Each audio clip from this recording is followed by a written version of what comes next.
Hello, my name is Eric Holmberg. I'm a conservative independent who has voted for the Republican nominee for president in every election since I could vote. But I'm almost certainly not going to vote for Mitt Romney if he's nominated.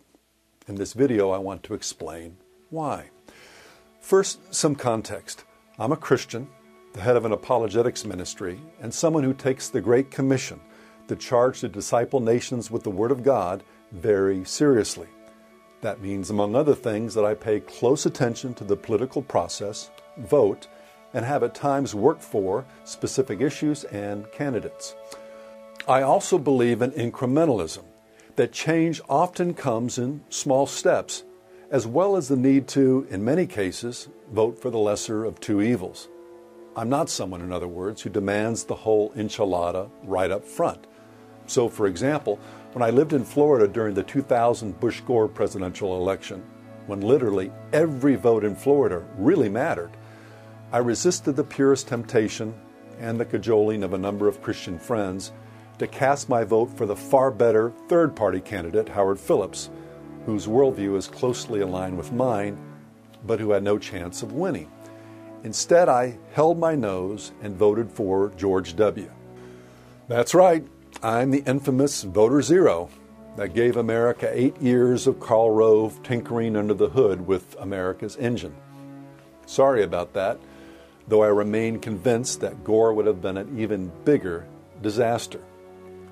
Today I'm pretty much a member of the ABO club, anybody but Obama.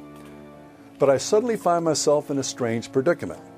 If Mitt Romney becomes the Republican nominee, as many predict, I will have no choice, if I'm to remain true to my deepest convictions, but to write in another candidate's name, or to vote for Ron Paul should he decide to run third party, which I doubt he will. Now why? Would Romney be worse from a strict policy standpoint than George W., for whom I voted? No, indeed, he might prove to be slightly better. And wouldn't Romney be way better than Obama, again from a strictly policy perspective? Well, it would be almost impossible for him not to be. Then why in heaven wouldn't I vote for Mitt? Well, in a word, Mormonism. Now, before you write me off as a religious bigot, let me explain. One of the problems today is that Americans have been conditioned by decades of creeping statism, the growth of big government hand in hand with the chipping away of the Constitution, and we now vest far too much power in the presidency. Truthfully, under the system our founders established, the bulk of political power was relegated to the states. In other words, your governor, mayor, even your sheriff normally affected your day-to-day life more than the President of the United States. Thinking Americans, and especially Christians, need to get our minds right and focus again on our respective states. We need to tell the would-be emperors in Washington, hey, you're not wearing any clothes. And then once again start vigorously defending our true head of government, the Constitution. We can never win back our country or save her from the abyss into which she's now free-falling until we begin to think and act like our founders and refuse to allow the current crop of statists to keep redefining the terms of political debate and the rules of engagement. So what does this have to do with Romney and Mormonism? Well, here's what. Under the Constitution, the president is, more than anything else, a symbol, a paterfamilias, the head of the American family. He represents us before nations and, most importantly, before the throne of heaven. That's why he, his wife, and kids are called the first family. Now he has other powers as well, most notably as the commander-in-chief. But central to all of them is his role as a ceremonial head of state, empowered to stand behind what Teddy Roosevelt called the bully pulpit. Now, for 223 years and 44 elections, virtually every president has been a professing Christian and associated, albeit sometimes loosely, with the Catholic, by which I mean universal, church. Certainly many of them were not truly converted, and many privately held to heterodox ideas concerning Christian doctrine. But when they placed their hand on the Bible to take their oath of office, there was no other book to choose. It was the one they all held in common and it provided at least an approximate alignment with the tenets of Orthodox Christianity and the flow of Christian history. Place your left hand on the Bible and raise your right hand and repeat after me. 44 presidents and 223 years.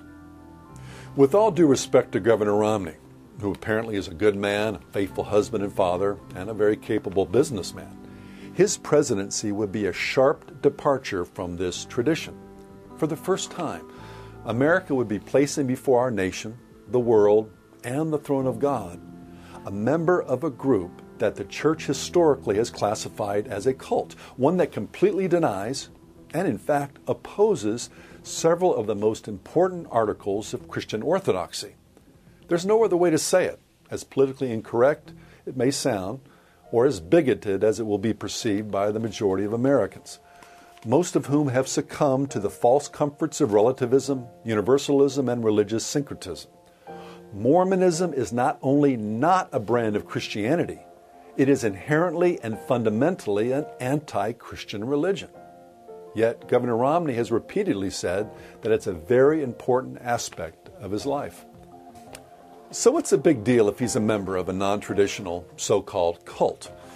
Well, I can just hear Hannity, Limbaugh, and Levin, men that I appreciate, by the way, particularly Mark Levin, asking people like me that question. At least he's better than Obama when it comes to economy, foreign policy, the growth of government, the destruction of the Constitution, making slaves of the poor, killing the preborn, and normalizing homosexuality. You've got to go with the only electable alternative to Obama. Come on, be pragmatic about this, Eric. But that's just the point. I am being pragmatic about it. I'm factoring into my analysis a dimension of reality that many people today completely ignore, a dimension that has far greater implications for our economy and these other issues that many people, soaked to the bone in philosophical materialism, can understand. And that is the realm from which, according to Jesus' final earthly pronouncement, all power and all authority ultimately flow. That is the spiritual world. So to send a member of an anti-Christian cult, one that actually teaches, for example, that Jesus and Satan were brothers, to represent our American family before the King of heaven and earth, well, I just can't do that in good faith. And I know many other conservatives, the truest form of conservatives, who can as well. While we're still in the primary season, it's my prayer that Christians consider this hard reality prayerfully and then help nominate a candidate who can place his hand on the Bible and not invite a whole new level of divine judgment. And here's a warning to the Republican aristocracy in Washington.